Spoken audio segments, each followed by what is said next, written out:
going to do now is that I'm going to show you how to remove the old slider from the zipper when you should repair something with the ZlideOn. So what we normally recommend that you do is actually that you take the zipper and you cut it from the front. And the reason why we recommend that is actually if you do it like that, it's not any risk to harm the zipper in any way because it's far away from the zipper. So, but sometimes maybe you think that's hard, you want to have an alternative way to do it. Then what you can do is actually that you take the tool from the back of the zipper and you put it to the sides. It's very important that you don't have any part of the zipper in between, so you cut it.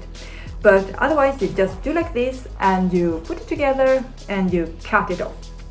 There you go. Okay, thank you very much and good luck.